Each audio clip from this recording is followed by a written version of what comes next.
उधर है। फोटो ले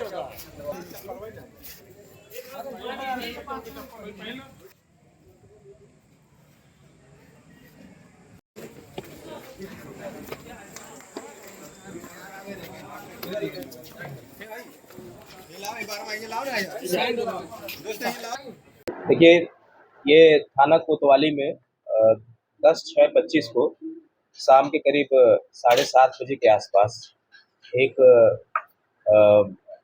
तगड़ी लड़ाई हुई।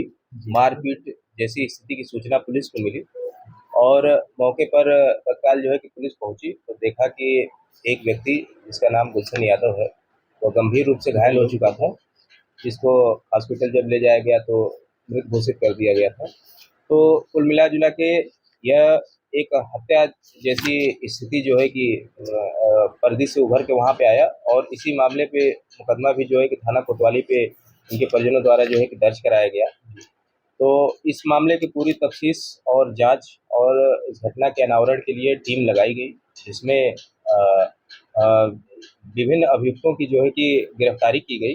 मुकदमा उस समय 8 लोगों के खिलाफ नामजद और 3 से 4 व्यक्ति के अज्ञात के खिलाफ जो है कि दिया गया था तहरीर, जिसमें से आज 5 लोगों की जो है कि गिरफ्तारी कर ली गई है और इनको आवश्यक विधि कार्रवाई करके न्यायिक रिमांड हेतु भेजा जा रहा है। टोटल 8 लोग हैं क्या सर? हाँ, इसमें जो इन्होंने लिखवाया है, जो 8 लोगों के खिलाफ नामजद लिखवाया है और कुछ लोग अज्ञात हैं। तो अज्ञात में भी हम लोगों को तफ्तीश जो हुई अनावरण के क्रम में जो पता चला है कि अन्य व्यक्ति जो कि कुछ सोनकर बिरादरी के और भी लोग हैं जो शामिल रहे हैं। मुख्यतः घटना के पीछे इन लोगों के आपस की जो वर्चस्व की लड़ाई है और एक राइवलरी की स्थिति जो है कि खुलकर सामने आ रही है, क्योंकि एक पक्ष जो है कि जो कुछ यादव हैं और वो जहाँ पे रहते हैं अपने क्षेत्र में उनका प्रभाव और वर्चस्व, और जबकि दूसरी तरफ ये जो हमने आपको बताया सोनकर बिरादरी के लोग हैं और भी अन्य इनके जो पुराने जो है रंजिश रही है। इसमें एक मुकदमा हत्या का जो है कि लिखा गया था, जो उनके विपक्षी थे।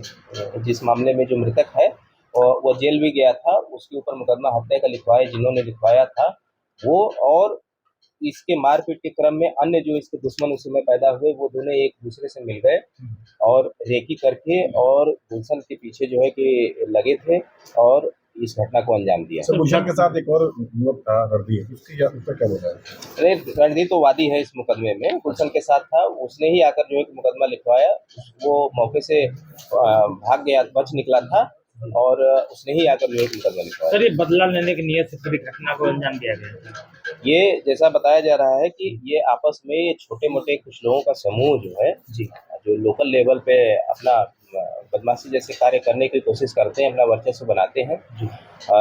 इसमें उल्लेखनीय है कि इन दोनों के बीच में पहले भी मारपीट की घटना हुई थी, मुकदमा लिखा गया था और इसमें जो है कि चार्जशीट वगैरह फाइल की गई थी और ये आपस में पहले से ही 1-2 मर्तबा जो है कि लड़ चुके थे पूरी तरीके से बदला लेने के लिए। उसी घटना के बाद कि उन्होंने मुझे मारा था तो मैं भी इनको मारूंगा पीटूंगा गंभीर रूप से, उसी क्रम में ये हत्या हो गई। सर, मारपीट क्यों हुई थी सर?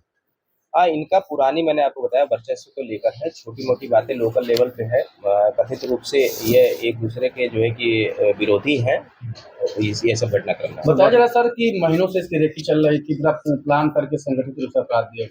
हाँ, जो अभियुक्त हम लोग अभी गिरफ्तार किए उससे जब हम लोग पूछताछ किए तो ये बता रहा है कि हम लोगों ने इसके पहले भी इसको प्रयास किया था। ये जब बाहर निकलता या फिर कहीं जाता तो इसके पीछे इनके जो लड़कों का ग्रुप है वो देखा करता था कि ये कहाँ जाएगा, अगर जहाँ भी मौका मिलेगा तो हम इसको मारेंगे पीटेंगे। सर, क्या माने फिल्मी स्टाइल में ये हत्या हुई है?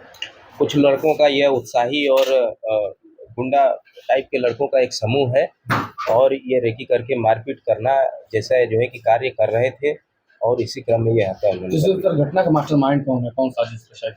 जैसा मैंने बताया, यह 8-10 लड़कों 5 लड़कों का एक समूह जो चलता है, यह एक दूसरे के खिलाफ हो गए थे और उसमें ही यह सामूहिक रूप से जो है कि एक दूसरे से मारपीट पहले भी कर चुके हैं, तो उसी का बदला लेने के लिए यह ग्रुप जैसा एक था जो इसको मारना पीटना चाहता था।